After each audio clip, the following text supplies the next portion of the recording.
Hi, my name is Kirsten Stendevald, founder of Illumina International Leadership Academy. And I'm here to tell you about a secret dream I hear from a lot of male leaders. Not even sure that content belongs here, but yes, it does, because it's a very smart dream. I really, really respect and honor the men who come and admit to me that they have this secret dream. And I will also tell you in this broadcast how to fulfill it, whether you're a man or a woman or anyone in between or beyond or above or wherever you want to be. So the secret dream that men tell me, not every man, but many, surprisingly many men tell me that they have this secret wish.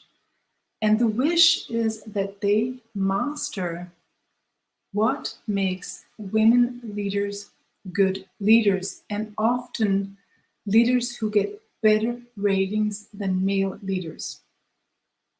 They would like to know, because they're aware that if they don't master it, soon they will be obsolete, or soon they will experience what many women have experienced for years, namely being number two in a competing market for talent. So it's time to stop before we go further and tell you what the solution to this problem is, to just distinguish. When I say men and women, what do I actually mean? So when I say, how can men become just as good leaders as women? First of all, it's worth noticing that I don't talk about all men and all women.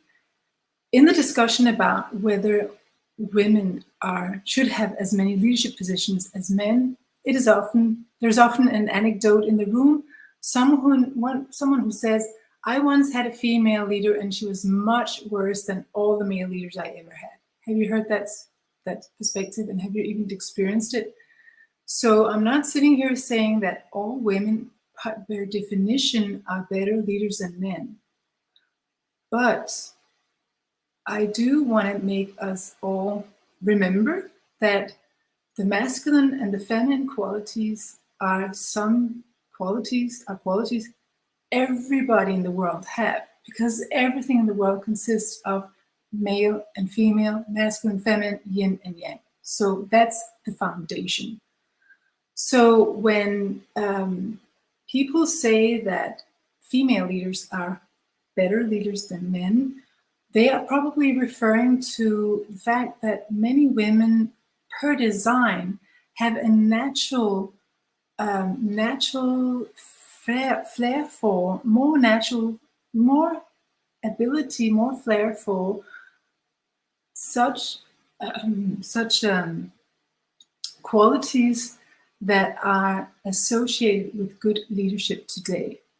For example, the ability to nurture, to make people feel good, to make people feel seen, heard, understood, to display empathy, to display compassion, to display collaborative skills, to display the ability to see the bigger picture, and also the ability to go to the higher mind for higher perspective on things. So why would women have a natural, per design, inclination to do that? And again, this is very controversial to say, to refer back to biology, but if you look at the female design, we are born with the ability to give birth, and that requires, by default, an ability to care. We do have more estrogen in the blood than men have, most of the time, at least, for the time being. We don't know if that will last in the future, but estrogen is just this hormone that makes us, that is a drive to care. So that's why many women are, per design, they have this flair for caring, flair for relational intelligence, flair for making a team work. Does that mean that all women are good leaders? No. No, far from. Because many women leaders suppress these qualities, and especially the higher they've gone to the top, the more they have learned to, the last thing they should display is a feminine quality. They have learned to master the masculine qualities, because the masculine qualities have been what has been praised so far, especially in our work culture. So many women who have gone to the top have succeeded exactly because they suppressed the feminine qualities, and they were good at adopting or enhancing or really cultivating their so-called masculine qualities: drive, focus, action. What testosterone is actually providing to us, which is this hormone that makes us compete, that makes us go for it, that makes us focus, that makes us able to just not be distracted by anything else but the goal. So many female leaders have learned that, and that has brought them to the top. And so I would say that many of them actually don't lead by using their feminine. It has actually taken a long time for us to see in this culture women succeeding using their feminine qualities. It's not before recent years. But now it's dawning on all of us that this is what's needed in order to succeed in the 21st century. Because what do we need at this point? We need to have diverse teams so that we can innovate, because diverse team is better for innovation. And we need to innovate in order to find solutions to our myriad of problems. So that's why all of us now need to use our feminine qualities, not at the detriment of our masculine, but in a different order. Now we need to use the feminine and then use our masculine, our ability to act on things, to make things happen. We need to use that to support the creative ideas we have. You could say, birthed with our feminine qualities, no matter our gender. So I would also say, does it mean that men don't have these feminine qualities by default? Is there something wrong with men? Is there something, are men worse leaders than women? And again, that's a myth. If anybody ever tells you that, don't listen. You can see how that even disturbs my throat. So I will just make sure you won't have to listen to this for a longer time. Men do absolutely have access to these feminine qualities in themselves. And many men fortunately do. The majority of the male leaders I meet are really, really kind people, are really good people, good-hearted, well-meaning, extraordinary people. So thank you for that.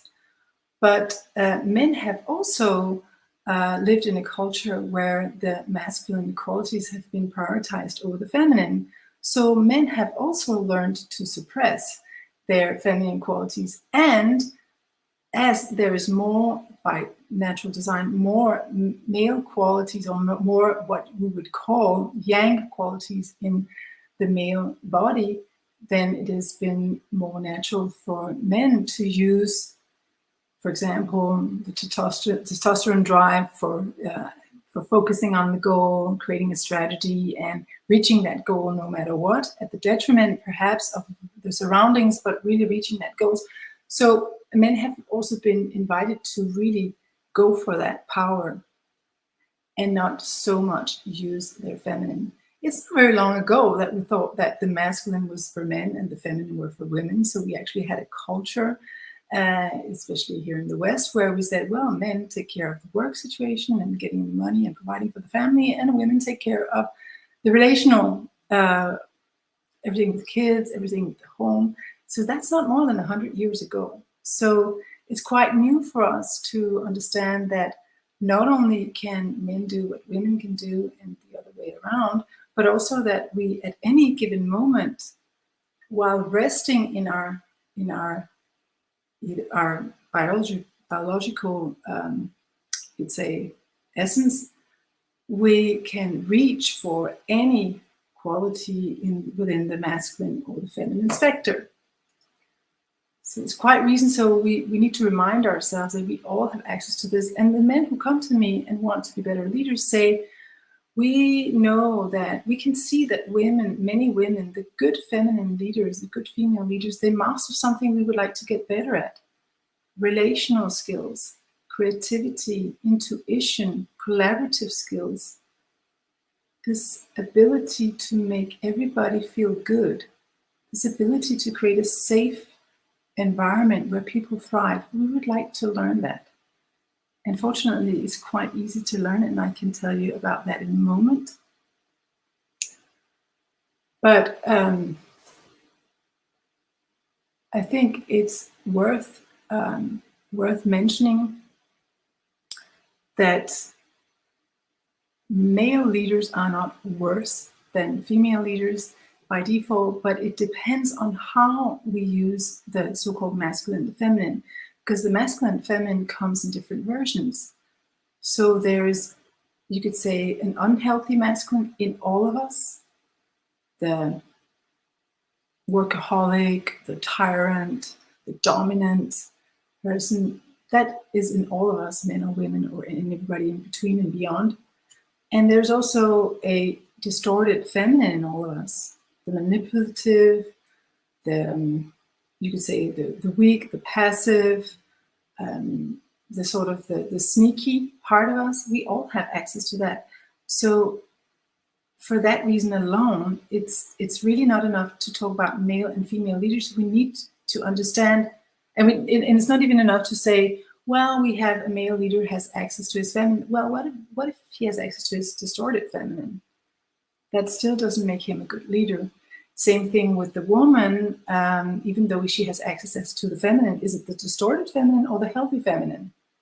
Is it the distorted masculine or the healthy masculine? So we need many more nuances in this debate. But what I can say is that these people who come to me and say they would like to become better leaders, what they're actually looking for without knowing is how they become the mature feminine and the mature masculine. That is a completely different story. We haven't seen many examples of this yet in our culture, because it's quite new that we understand that the masculine and feminine comes in different versions. So the healthy feminine is the intuitive, the visionary, and the caring, the open heart, the alchemist, the ability to heal. And the healthy masculine is the ability to protect, to put boundaries up, to go for it, but without it being at the detriment of a lot of other people. So using this positive, and actually the best leaders use both, use a mix of the positive, healthy, masculine and feminine. That's an extraordinary leader, because that's a leader that can both have a vision and go for it, and have an intuitive vision. So a vision that is from the future and not just a repair of the past. And then use the healthy masculine and feminine qualities to bring this vision down to earth and bring it into manifestation. Those leaders are the good leaders. And that's why I really honor the men who come to me and say, we would like to master what we can see that our best female colleagues master. Because these guys understand that if they want to be relevant, extraordinary leaders who have what it takes to not only survive but thrive in the future and take their groups, their teams, and their companies with them, they understand they need a mix of the healthy masculine and the healthy feminine. And so that's why I think there's actually heroes who ask this question, and who are smart enough to recognize that some of the best female leaders master the positive feminine, and if they who master the positive masculine add that secret ingredient, they become unstoppable, strong, powerful leaders fit to co-create a bright future for all. So that was a long story to tell you that it's possible to learn this, and it's possible to learn it in a not such a long time, because now we understand so much more about how the brain works, how our nervous system works, how the heart works, how the body works, how the collective intelligence works, how energy works. So now it's much easier to pass on the keys to the healthy, harmonious interaction between positive masculine and positive feminine that brings about flow. So it's possible to learn, and I have I offer leadership trainings, 9 to 12 months long leadership trainings for people who want to master it. But I also realize that we are at a certain point in history now where we need to speed up.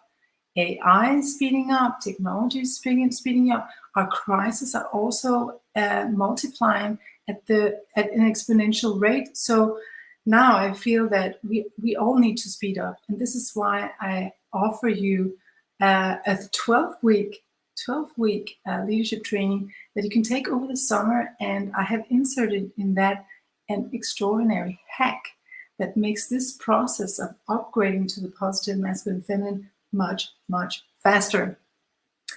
And the hack is brain training that was not developed by me, so don't worry about that. It has been developed over the last 25 years by somebody called Winfried Dorr, and it has been refined and tested on 50,000 people, and it's now a hack. You can use that in 10 minutes a day where you do customized brain training. You can actually open up your brain so it has more neuroplasticity, which makes you able to even learn. And then it also has a component that gets rid of old programming so that you are actually able to absorb the new programming that is in alignment with the needs and demands of the 21st century. So if you want to hear more about some of these options, there are two possibilities. Either you can check the link I have listed below. When I will finish this broadcast, I will list it below. That's option A. And option B is to book time in my calendar where we can talk about these things. For sure, the smartest leaders now know that what brought them to success in the old times up till now will not necessarily bring about the same kind of success in the 21st century, that is in the future, and especially not from now. Because why? Because the game we're playing has changed. So we cannot no longer just play the game of leadership and creating businesses that flourish. We can't do that if we are one-sided. And we cannot do that either if we display the distorted version of the masculine and the feminine. And it's subtle changes, and sometimes we don't understand before it's too late that we have displayed one of these distorted qualities, only of healthy qualities. But as soon as we get it, it's time to upgrade into the healthy versions and make them work together, because that gives us the opportunity to enter the future on two legs, on two healthy legs. And that is so much more solid than humping on one half leg.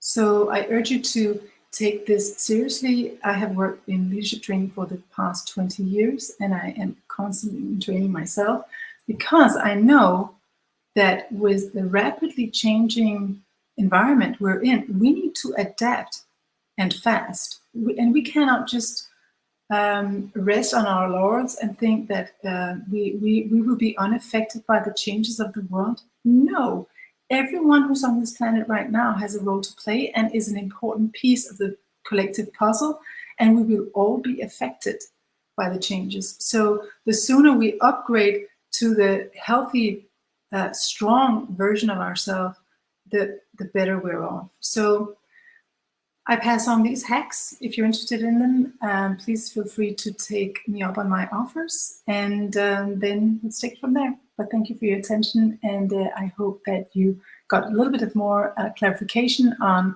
21st century leadership and why some female leaders are better than some male leaders, and why that is, and how all male and all female and everybody in between can become extraordinary leaders just by unfolding the dormant resources within that everybody has access to, even for free. Have a great day. I hope to hear from you.